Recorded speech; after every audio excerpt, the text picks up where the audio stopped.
Boom! नानी के घर की बत्तियां अचानक बुझ गईं और आसेब ज़दा स्टोर रूम का दरवाज़ा खुद बखुद चिड़चिड़ाता हुआ खुल गया। ज़ैनब साकित रह गई। हुसैन!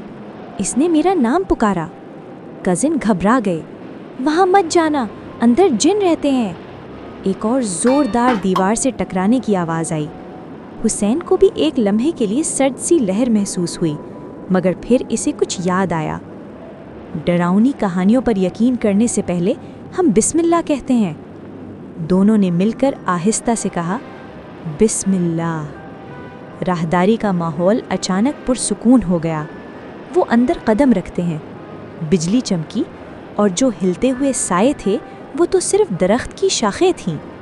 वो डरावनी आवाज़ हवा से हिलता हुआ एक ढीला लोहे का कांटा था जो टिन के डब्बे से टकरा रहा था। ना कोई जिन, ना कोई आसेब, बस वहम।